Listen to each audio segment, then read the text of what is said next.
there friends, Nibs again. Out in the garage doing a little bit of goofing around tonight, and I wanted to throw together a head-to-head challenge for you guys. This is one that I kind of gave a little pre-announcement for on my community tab. But this one here is going to be a very fun, I think very close matchup. What I have here is a Sheridan C9A. This is a 20 caliber, obviously. And I have both of these rifles topped off with one of these Amoki red dots. These are great little red dots. Very good for the price too, a 3 MOA red dot. And great little shooting, great on pistols, great on these air rifles. And so this C9A Sheridan, most recent acquisition in the pumper category. And then I'm going to be putting it head to head up against its closest rival, I believe, here in the garage anyway. This is my Benjamin model 397 PA. So this particular one is dated somewhere in the 90s. I can't exactly figure it out, but this is definitely a Crosman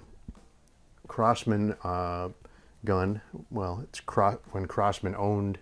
After Crosman owned Benjamin and Sheridan. The Benjamin, or the Sheridan, predates Crosman buying the Sheridan and Benjamin company by a few years. I think per the date code, that one's around 87, and Crosman bought the Benjamin and Sheridan companies in 1992. So.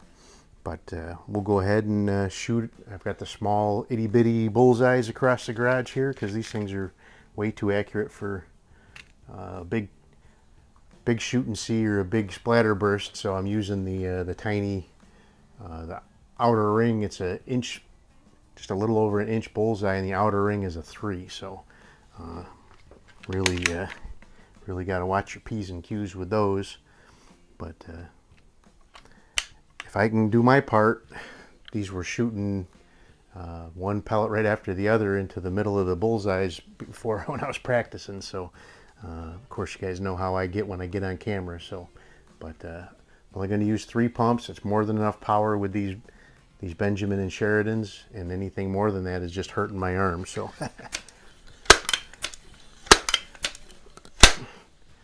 I haven't really let on with you guys yet, but. I have been diagnosed with a torn rotator cuff in my left shoulder, and probably will be getting surgery sooner or later. I'm not sure exactly when. Actually hoping sooner rather than later, because it's actually keeping me awake at night. It hurts that much. It actually doesn't bother me during the day unless I do certain lifting type of exercise. You know, not exercises, but lifting of my arm. That hurt right there. But when I lay down to go to sleep, for whatever reason, it just starts to ache, and it just keeps me awake. I'll start to fall asleep, and then it'll start to ache and wake me back up again. So enough belly aching, but I want to let you guys know it's going to be tough to put together meaningful content when I have my arm in a sling, but I guess I can still shoot. I am left-handed, but I shoot right-hand because I'm right-eye dominant. But so I can probably shoot pistols out here somehow if I can figure out how to load them and keep them loaded with one hand. But we'll see how that goes soon. I've seen one doctor already, and they're referring me to another, and I haven't gotten that scheduled yet. So it will be soon, though, I'm sure. But let's go ahead and yeah, I got the yakking, and I don't remember what I did.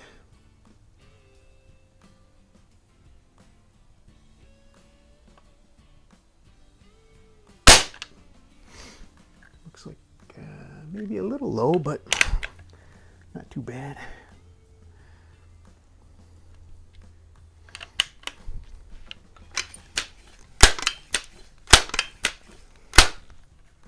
That really doesn't bother it doing that. I do feel it, but when I try to, like, if I come home and I stick my arm out the window, that hurts. to get my mail out of the car when I'm pulling in the driveway.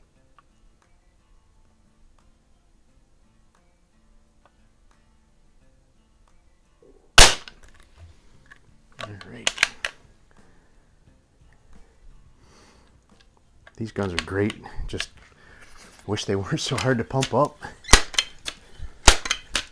That's why they got this manly sized arm on there so you can get some leverage. But they put together some power, I'll tell you what.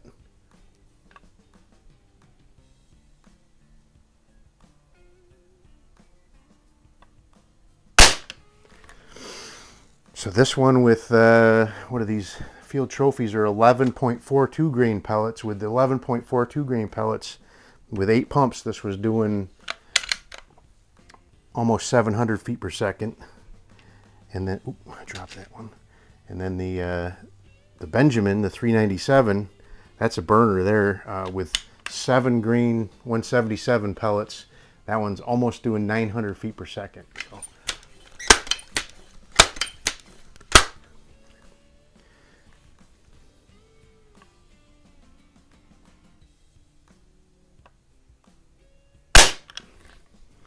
Alrighty, looks like I'm getting a little low there, but probably will be a pretty good score.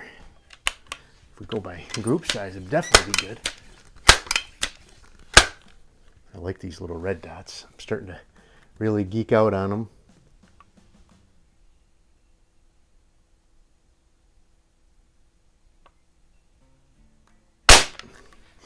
I had another Amazon seller approach me, and they carry more high-end red dots, and they offered to send me a few to, well, one at a time, but a couple of different models of theirs, and so I should have that in the next couple days.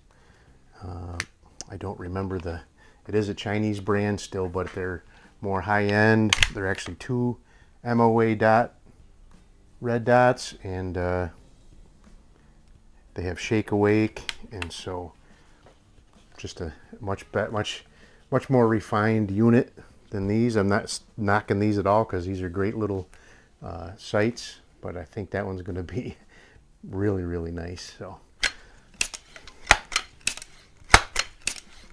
and again, it's a micro, just like these Amokis.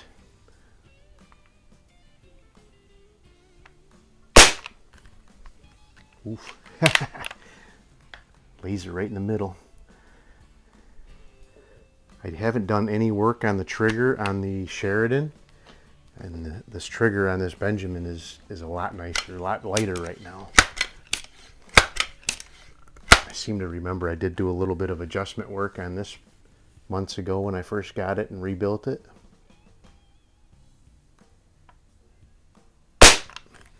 So I may need to spend a little time with the trigger on the Sheridan and make it a fair fight.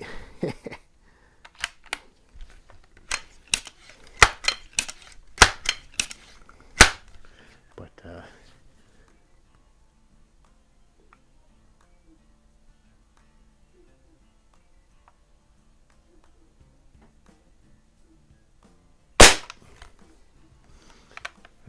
that's putting it right in there good too. Both of these are great shooting guns.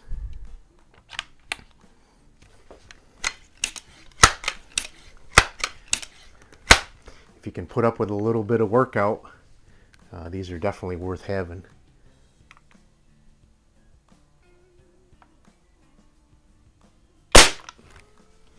A gun that can, lay down almost PCP type power and doesn't need any kind of CO2 cartridge or bottle or pump or anything. I think it does it all on its own. That'd be a pretty good bug out type of gun, or the end of the world scenario if you had to get yourself some squirrels or rabbits or whatever. So you pump this thing up to 8 pumps and it'll dispatch a rat or a squirrel or a rabbit.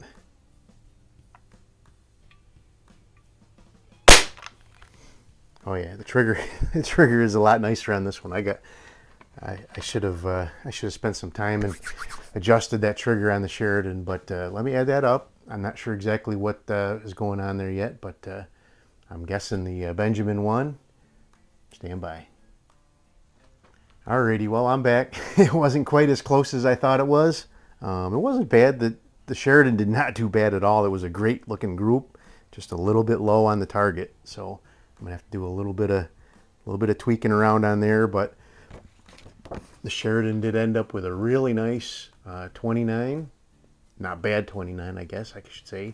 The group was great. I mean, if you look, the grouping was excellent. I just need to go 2 or 3 clicks up with the red dot, and I'll be golden. I don't know what happened when I was shooting it before I started up.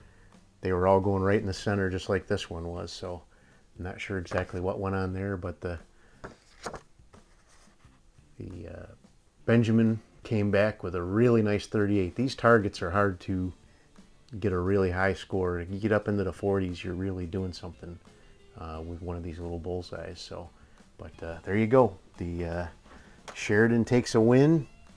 I really need to get these things outside and just actually test them off a bench rest and see what I can do at like 15 or 20 yards with them. I really think they'll shoot pretty darn good. But there you go. The Benjamin takes a win, but the Sheridan's not giving up yet. I'm going to do a little work on that trigger, and we'll redo this head-to-head down the road. So anyway, hope you liked the video. Until next time, have a great day.